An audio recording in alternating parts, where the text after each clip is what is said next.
বন্ধুরা, নতুন একটা ব্লগে তোমাদের স্বাগত। তোমরা দেখো, আজকে আমি যেখানে হোটেলে রুমটায় ছিলাম সেই রুমটার একটা ভিডিও করে রেখেছি তোমাদের সাথে শেয়ার করব বলে, যে প্রত্যেকটা বন্ধুকে দেখাবো। খুব ভালো ছিল গো হোটেলটা, একদম মানে বিচের মানে সামনে একদম, মানে কি বলবো, ওল্ড দীঘাতেই আমি উঠি সবসময় গেলে, আমার খুব ভালো লাগে। নিউ দীঘাটা আমার ভীষণ ফাঁকা নির্জন লাগে, আর ওল্ড দীঘাটা আমার সবসময় জমজমাট লাগে। তো এই ভিডিওটা করেছিলাম। দেখো বাথরুমটাও কত সুন্দর, বড়, অনেকটা স্পেস আছে, মানে পুরো ডিটেলিংটা আমি এই জন্য করে রেখেছিলাম যাতে আমি তোমাদের সাথে শেয়ার করতে পারি।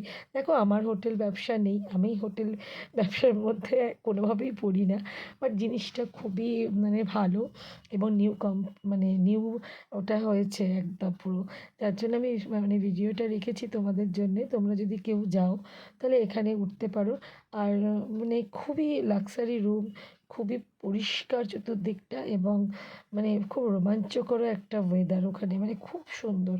আমার তো খুব ভালো লেগেছে। আমি এটুকু বলতে পারি, আমার চেনাশোনা আমার কোনো বন্ধু আমার ফ্যামিলি থেকে যদি যায়, আমার পলি কিচেন ফ্যামজাম ফ্যামিলি থেকে, তো আমি সবসময় বলবো এখানে যাও, গিয়ে ওঠো।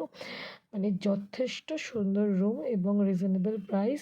আর সবথেকে বড় কথা হচ্ছে লোকেশনটা, বন্ধুরা, লোকেশনটা একদম ওল্ড দীঘা বিচের সামনে। তুমি বিচে যদি চান করো, ওখান থেকে তোমার রুমে ঢুকতে আমাদের মেয়েদের পায়ে হয়তো 2 থেকে 3 মিনিট লাগবে। তাহলে বুঝতে পারছো কতটুকু ক্লোজ। আর রুমেও একটা বড় স্মার্ট টিভিও আছে, তুমি যা খুশি দেখতে পারো। তোমার যদি মোবাইলে তোমার নেটফ্লিক্স এগুলো সাবস্ক্রাইব করা থাকে, তুমি ওটাকেও লাগিয়ে দেখতে পারো টিভির সাথে কানেক্টেড করে।